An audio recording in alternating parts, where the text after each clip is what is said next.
उत्तरकाशी की सुरंग में फंसे मजदूरों को बाहर निकालने का काउंटडाउन शुरू। टनल से जल्द ही बाहर आ सकते हैं 41 मजदूर। ऑगर मशीन से ड्रिलिंग का काम तेजी से जारी। सुरंग के अंदर पाइपलाइन के रास्ते में आए स्टील के टुकड़े काटकर निकाले गए। पाइपलाइन की ड्रिलिंग में आ रही थी दिक्कत। ड्रिलिंग का काम फिर से हुआ शुरू। सुरंग के अंदर 10 से 12 मीटर पाइप की ड्रिलिंग का काम बाकी। मजदूरों तक पहुंचने के लिए डाली जा रही है 800 mm वाली पाइपलाइन। सुरंग के अंदर फंसे मजदूरों के पास पाइप से भेजा जा रहा खाना। मजदूरों को खाने में गोभी, रोटी और चावल दिए गए। सुरंग के पास बड़ी संख्या में मौजूद है एनडीआरएफ जवान। रेस्क्यू ऑपरेशन में एसडीआरएफ के जवानों ने भी मदद की। सुरंग से मजदूरों को बाहर निकालने के लिए भेजी गई एक छोटी एम्बुलेंस। टनल के भीतर भेजी गई एम्बुलेंस। मजदूरों को सुरंग से बाहर निकालने की तैयारियां पूरी। घटनास्थल पर मंगवाई गई कई एम्बुलेंस। सुरंग से बाहर आते ही मजदूरों को स्वास्थ्य परीक्षण के लिए कराया जाएगा अस्पताल में भर्ती। उत्तरकाशी के चिन्याली सौड़ में बनाया गया अस्थायी अस्पताल। अस्पताल में मजदूरों के लिए रिजर्व किए गए बेड। चिन्याली सौड़ अस्पताल में सभी मजदूरों के लिए एक बेड रखा गया रिजर्व। सभी बेड पर स्वास्थ्य जांच की सुविधा, दवाइयों का पूरा स्टॉक मंगवाया गया। उत्तरकाशी में रेस्क्यू ऑपरेशन पूरा होने में अभी भी लग सकता है कुछ और वक्त। 3 से 4 घंटे का लग सकता है समय। सुरंग के अंदर मौजूद है कुल 41 मजदूर। उत्तरकाशी की सिलक्यारा टनल में मुजफ्फरपुर का एक मजदूर भी फंसा। दीपक के परिजन कर रहे सकुशल रेस्क्यू के लिए प्रार्थना। उत्तरकाशी में सुरंग से बाहर ही बनाया गया एक छोटा अस्पताल। टनल से बाहर निकलते ही मजदूरों की स्वास्थ्य जांच होगी। शुरुआती जांच के बाद होगा मजदूरों को अस्पताल भेजने पर फैसला। उत्तरकाशी में रेस्क्यू ऑपरेशन को लेकर सीएम पुष्कर सिंह धामी का बयान। तेजी से जारी है रेस्क्यू ऑपरेशन। सभी मजदूर सुरक्षित बाहर आएंगे। रेस्क्यू ऑपरेशन को देखने पहुंचे कांग्रेस प्रदेश अध्यक्ष करण महाना। सुरंग का निर्माण कर रही कंपनी पर लगाया लापरवाही का आरोप। कंपनी के खिलाफ एफआईआर की मांग। राजस्थान में आज खत्म हो जाएगा विधानसभा चुनाव का प्रचार। 25 नवंबर को होगा मतदान। 200 सीटों के लिए 199 के लिए डाले जाएंगे वोट। राहुल गांधी का दावा। विदेशी कहते हैं भारत के पास पैसे की कोई कमी नहीं, लेकिन आम आदमी को नहीं, केवल 2-3 लोगों को मिल रहा पैसा। राहुल गांधी ने कहा, संसद में पूछा जाति जनगणना को लेकर सवाल, जिसके बाद पीएम मोदी हर भाषण में कहने लगे देश में एक ही वर्ग, गरीब का वर्ग। राजस्थान में बोली प्रियंका गांधी, 5 साल से हमारी सरकार ने दिए 2 लाख रोजगार। केंद्र सरकार सेना में भर्ती के लिए लाई अग्निवीर योजना। एमपी के मुख्यमंत्री शिवराज सिंह चौहान ने राहुल गांधी को बताया राष्ट्रीय शर्म। पीएम मोदी को देश का गौरव। कहा, गहलोत सरकार में राजस्थान देश का कलंक। राजस्थान में पीएम मोदी ने कांग्रेस के घोषणा पत्र को बताया गुमराह पत्र। कहा, बीजेपी सरकार ने 5 साल में 13.5 करोड़ से अधिक लोगों को गरीबी से बाहर निकाला। राजस्थान के सीएम अशोक गहलोत का एक्स पर पोस्ट। कांग्रेस की गारंटी के खिलाफ बीजेपी कई चुनाव आयोग। जनता के हक की बात का विरोध। सीएम अशोक गहलोत का बयान, आर्थिक अपराधी के लिए है ईडीआईटी, लेकिन 9 साल से एजेंसियों का काम केवल सरकार गिराना और बनवाना। अमित शाह का सीएम गहलोत पर तुष्टीकरण का आरोप। कहा, राजस्थान को गहलोत ने कांग्रेस का एटीएम बना दिया। गहलोत के लोग खा रहे लोगों के खून पसीने की कमाई। बीजेपी अध्यक्ष जेपी नड्डा ने एबीपी न्यूज से कहा, गहलोत सरकार का जाना और बीजेपी को लाना राजस्थान की जनता का मन। राजस्थान में कांग्रेस नेता सलमान खुर्शीद ने कहा, गहलोत सरकार की योजनाओं से जनता को मिला फायदा, राम सिर्फ बीजेपी की है नहीं। कांग्रेस नेता राजीव शुक्ला का दावा, राजस्थान में फिर बनेगी कांग्रेस सरकार। हमने एमपी, छत्तीसगढ़ और राजस्थान में वादे पूरे किए। केंद्रीय मंत्री फग्गन सिंह कुलस्ते का दावा, भुवनेश्वर में कहा, एमपी में फिर बनेगी बीजेपी सरकार। गरीबों और महिलाओं पर गहलोत सरकार ने नहीं दिया ध्यान। राजस्थान में बोले, यूपी के सीएम योगी गहलोत के नेतृत्व में भ्रष्टाचार के लिए जाना जाता है राजस्थान। जन विश्वास खो चुकी है कांग्रेस सरकार। एजेएल और यंग इंडियन की संपत्ति जब्त करने का मामला। कांग्रेस नेता नाना पटोले ने कहा, कार्यकर्ताओं के पैसे से बनी संपत्ति।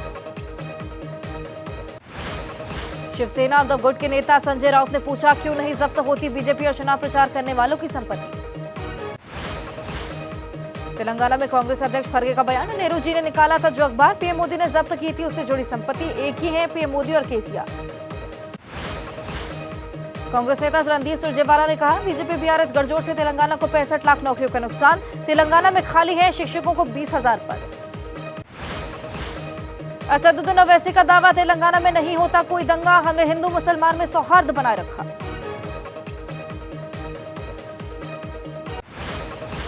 पुलिस अधिकारी को धमकाने के आरोपों में घिरे आईएमआईएम नेता अकबरुद्दीन ओवैसी। कहा, मैं नहीं पुलिस अधिकारी था गलत। एआईएमआईएम नेता अकबरुद्दीन ओवैसी पर रैली के दौरान पुलिस अधिकारी को धमकाने का आरोप। असम के सीएम हेमंत बिस्वा शर्मा ने कहा, ऐसा असम में होता तो पुलिस तुरंत हिसाब करती।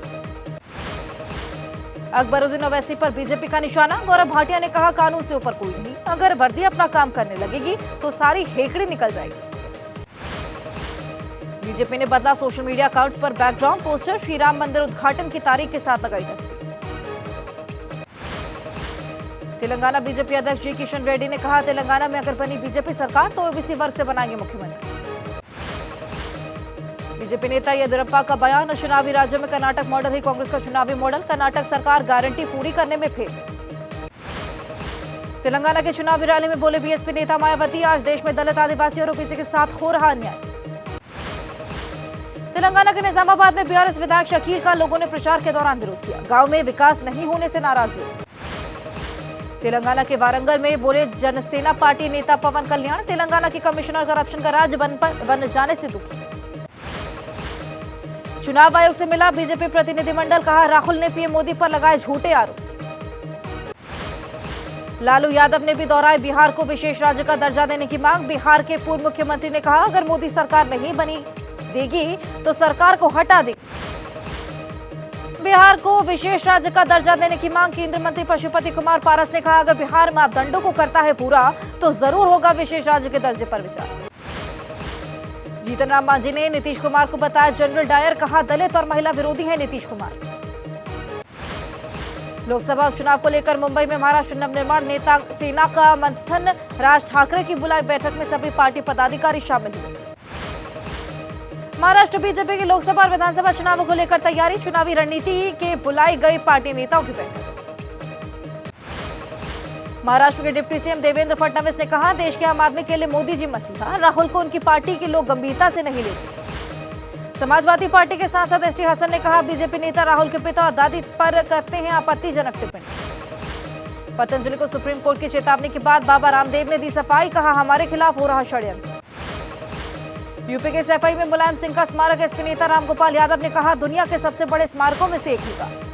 एसपी नेता डिंपल यादव ने नेताजी को याद किया, कहा नेताजी का मेमोरियल उनके विचारों का होगा स्तंभ, बनेगा तो सूत्र का प्रेरणा स्रोत। इस्राइल हमास जंग पर बोले PM Modi. G20 virtual summit के समापन पर कहा, दुनिया में कहीं भी नागरिकों की मौत निंदनीय। मणिपुर में फिर हुई हिंसा पर बोले सीएम एन बीरेंद्र सिंह, सीमा पर कड़ी की गई चौकसी। एक दो घटना को छोड़कर राज्य के अधिकतर हिस्से में शांति का माहौल। दिल्ली आईजीआई एयरपोर्ट पर जब्त किया गया 3000 से ज्यादा का सोना। बरामद सोने की कीमत करीब 2 करोड़ रुपए। दुबई से सोना लेकर आए थे 3 विदेशी नागरिक। यूपी के कानपुर में वायुसेना में भर्ती के नाम पर ठगी। लोगों से लाखों की ठगी करने वाला जालसाज गिरफ्तार। छत्तीसगढ़ के सुकमा में जंगल में मिली विस्फोटक। नक्सलियों ने जंगल के अंदर छिपाकर रखे थे विस्फोटक, मौके से बड़ी संख्या में बरामद। श्रीनगर में पुलिस और सीआरपीएफ की कार्रवाई। कार सवार 2 लोगों को गिरफ्तार किया। आतंकवादियों के सहयोगी बताए जा रहे दोनों लोग। यूपी के चंदौली में रेलकर्मियों के बैंक अकाउंट में हुई फेराफेरी में खुलासा। डीडीयू रेल डिवीजन कार्यालय का क्लर्क गिरफ्तार। जम्मू कश्मीर के राजौरी में आतंकियों के साथ मुठभेड़। सेना के 2 अफसर और 2 जवान शहीद। सुरक्षा बलों को काफी समय से मिल रही थी इलाके में आतंकियों के छिपे होने की सूचना। जंगल में 2 से 3 आतंकियों के छिपे होने की मिली जानकारी। मध्य प्रदेश के नरसिंहपुर में किसानों के सामने खाद की समस्या। खाद वितरण केंद्र में यूरिया के लिए किसानों की भीड़ लगी।